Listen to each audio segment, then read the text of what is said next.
Hello जय हिंद दोस्तों, कैसे आप लोग? उम्मीद करते अच्छे होंगे। देखिए, यह जो बुक देख रहे होंगे स्क्रीन पे, जो कि झारखंड एसएससी सीजीएल के लिए यह बुक काफ़ी महत्वपूर्ण है। देखिए, इस बुक का सोल्यूशन हमारे इस यूट्यूब चैनल पे कराई जाती है। देखिए, अगर आप इस चैनल पे पहली बार आएंगे तो प्लीज़ आपसे रिक्वेस्ट है, चैनल को सब्सक्राइब और वीडियो को लाइक ज़रूर कीजिएगा।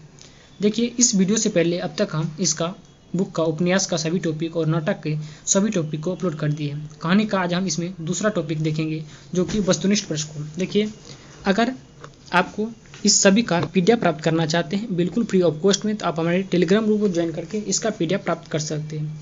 आज इसमें हम देखिए ठाकुर के कुआं कहानी का वस्तुनिष्ठ यानी कि ऑब्जेक्टिव टाइप प्रश्न को देखेंगे। अगर आपने इससे पहले का वीडियो नहीं देखे तो आप एक बार सभी वीडियो को जरूर देखिए, जो कि एग्जाम की दृष्टि से काफ़ी महत्वपूर्ण है। तो चलिए बिना किसी देरी के आज के सेशन का पहला प्रश्न को देखते हैं। पहला प्रश्न है, ठाकुर का कुआं कहानी किसके द्वारा रचित है? ये हो जाएगा आपको इसका answer option number A, Premchand के द्वारा। किसके द्वारा हो जाएगा? प्रेमचंद के द्वारा हो जाएगा। अगला प्रश्न है, ठाकुर का कुआं कहानी किस सामाजिक समस्या पर आधारित है? ये हो जाएगा आपको जातिवाद। क्या हो जाएगा? जातिवाद हो जाएगा। यानी ऑप्शन नंबर ए बिल्कुल करेक्ट हो जाएगा। अगला प्रश्न है, प्रेमचंद का जन्म कब और कहाँ हुआ था? इसका आंसर ऑप्शन नंबर बी हो जाएगा आपको 31 जुलाई 1880 ईस्वी वाराणसी के उत्तर प्रदेश में हुआ था। वहीं जब देखिए प्रेमचंद की मृत्यु की बात करें, ये हुआ था 8 अक्टूबर 1936 ईस्वी को। कब हुआ था? 8 अक्टूबर 1936 ईस्वी को जो है प्रेमचंद का मृत्यु हो गया था। अगला है, ठाकुर का कुआं प्रेमचंद के किस कथा संग्रह से लिया गया है? ये जो आपको मानसरोवर के भाग प्रथम से लिया गया, यानी ऑप्शन नंबर बी बिल्कुल करेक्ट हो जाएगा। अगला है, ठाकुर के कहानी का प्रकाशन वर्ष कब है? ये जो आपको 1932 ईस्वी में हो जाएगा। कब? 1932 ईस्वी। अगला प्रश्न है, ठाकुर का कुआं कहानी में प्रेमचंद के किस समस्या का मुख्य रूप से दर्शाया गया है? ये जो आपको इसका आंसर ऑप्शन नंबर डी हो जाएगा, यानी कि दलित समस्या और जातिगत इन दोनों समस्या को दर्शाया गया है। अगला है, ठाकुर का कुआं कहानी में मुख्य पात्र कौन है? इसका आंसर हो जाएगा आपको ऑप्शन नंबर बी, गंगी हो जाएगा। देखिए, मुख्य पात्र की बात करें तो गंगी हो जाएगा। बाकी तो जोखू, गांव का ठाकुर, गंगी, ये सभी उसके पात्र थे, लेकिन मुख्य पात्र गंगी है। अगला प्रश्न है प्रश्न संख्या 9 नंबर, ठाकुर का कुआं कहानी में जाति प्रथा से ग्रस्त समाज का प्रतिनिधित्व कौन करती है? ये करती है आपको गंगी, यानी ऑप्शन नंबर बी बिल्कुल करेक्ट हो जाएगा। अगला है, कहानी में प्रेमचंद के द्वारा क्या दर्शाया गया है? इसका आंसर हो जाएगा आपको ऑप्शन नंबर ए, दलितों के जीवन की समस्या यानी कि व्यथा को दर्शाया गया है इस कहानी में। अगला है, ठाकुर का कुआं कहानी के में पात्र कौन बीमार है? ये जो आपको गंगी की पति जोखू बीमार थे। कौन? जोखू। अगला है, जोखू की पत्नी का क्या नाम था? ये जो आपको गंगी, यानी ऑप्शन नंबर बी बिल्कुल करेक्ट हो जाएगा। अगला प्रश्न है, ठाकुर का कुआं कहानी में कितने कुएं का वर्णन है? ये जो आपको 2 कुआं का वर्णन, कितना? 2 कुएं का जो है वर्णन किया गया है। पहला कुआं कहाँ है? देखिए, ठाकुर कुआं में कहानी के 2 कुआं कहाँ थी? इसका आंसर हो जाएगा आपको एक ठाकुर के घर के पास और दूसरा कुमार साहू के पास हो जाएगा, यानी ऑप्शन नंबर इसका डी बिल्कुल करेक्ट हो जाएगी। अगला प्रश्न है, पानी में बदबू क्यों आ रही थी? इसका आंसर हो जाएगा आपको ऑप्शन नंबर बी, यानी कि पानी में कोई जानवर मर जाने के कारण से जो है पानी से बदबू आ रही थी। अगला है, जोखू को गंदी पानी पीने से कौन रोकती थी? ये जो आपको गंगी, यानी कि उसकी पत्नी जो है जोखू को गंदे पानी पीने से रोकती थी। अगला है, ठाकुर का कुआं पाठ के आधार पर गंगी के हाथ से क्या छूट गई थी? इसका आंसर हो जाएगा आपको ऑप्शन नंबर डी, रस्सी। क्या हो जाएगा? रस्सी हो जाएंगे। अगला प्रश्न है ऑप्शन नंबर 18, ठाकुर पाठ में लेखक के अनुसार ठाकुर के दरवाजे पर कितने बेफिक्र जमा थे?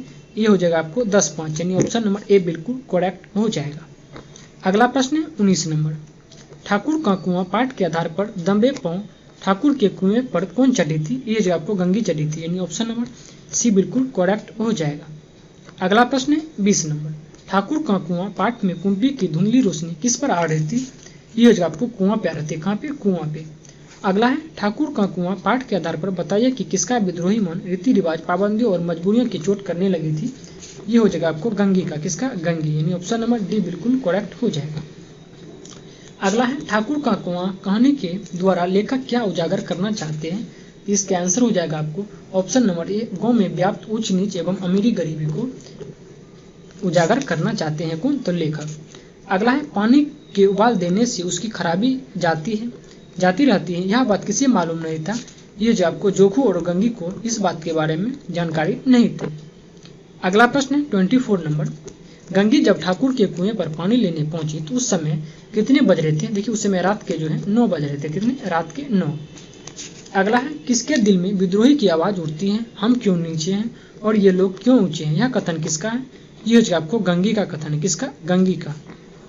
अगला प्रश्न 26 नंबर, किसने गर्किये का भेड़ चुराकर बाद में मार कर खा लिया था? ये जो आपको ठाकुर ने। यानी इसका आंसर ऑप्शन नंबर ए बिल्कुल करेक्ट हो जाएगा। अगला है, गंगी का चारित्रिक विशेषताएं में समाहित है क्या? इसका आंसर ऑप्शन नंबर हो जाएगा आपको, यानी कि साहस भी हो जाएगा, त्याग की भावना, विद्रोही भावना, ये सभी हो जाएगा। यानी ऑप्शन नंबर डी बिल्कुल करेक्ट हो जाएगा। अगला प्रश्न 28 नंबर, ठाकुर का कुआं कहानी का मुख्य पात्र यानी कि मुख्य स्त्री पात्र कौन है? ये जो आपको गंगी हो जाएंगे। कौन? गंगी। अगला प्रश्न, ठाकुर का कुआं कहानी के संबंध में कौन सा कथन सत्य दिया हुआ है? इसका आंसर हो जाएगा आपको, देखिए पहला कथन में इस कहानी के पात्र वर्ग का प्रतिनिधित्व करते हैं, ये बिल्कुल सही कथन है। दूसरा है, इस कहानी में ग्रामीण परिवेश को दर्शाया गया, यह भी बिल्कुल सही कथन है। तीसरा कथन है, यह कहानी दलित जीवन को आधार बनाकर रखी गई है, यह भी कथन सही थी। इस प्रकार से इस प्रश्न का आंसर ऑप्शन नंबर डी बिल्कुल करेक्ट हो जाएगा। सभी का सभी कथन बिल्कुल सही दिया हुआ है। अगला है, कौन अपने पति की हालत देखकर ठाकुर के कुएं से पानी लाने की साहस करती है? ये करती है उसका पत्नी गंगी करती है, यानी कि जोखू का पत्नी गंगी। अगला प्रश्न है, गंगी का चरित्र चित्रण बताइए। इसका आंसर हो जाएगा आपको ऑप्शन नंबर डी, यानी कि ठाकुर का कुआं का प्रमुख स्त्री पात्र हो जाएंगे। गंगी निम्न जाति में एक गरीब स्त्री थी। उसके बाद गंगी जोखू की पत्नी और वह सासी महिला थी। इसका आंसर इस प्रकार से ऑप्शन नंबर डी बिल्कुल करेक्ट हो जाएगा। अगला प्रश्न है, छल कपट है और ऊंचे लोग अपने जाल फेरेब से काम चलाते हैं, ये कौन है? इसका आंसर ऑप्शन नंबर सी हो जाएगा, यानी कि ठाकुर का कुआं हो जाएगा। देखिए उम्मीद करते हैं वीडियो आपको पसंद आए। अगर वीडियो अच्छा लगे तो प्लीज़ आपसे रिक्वेस्ट है वीडियो को लाइक और अपने दोस्तों को प्लीज़ शेयर कीजिएगा। देखिए इसी तरह हम सभी कहानी को और इसी बुक का सभी टॉपिक को पार्ट वाइज पार्ट आपको प्रोवाइड करेंगे, तो आप लोग वीडियो को ज़्यादा से ज़्यादा लाइक और शेयर किया कीजिएगा। इसी के साथ मिलते हैं हम आपसे अगले वीडियो में, तब के लिए धन्यवाद।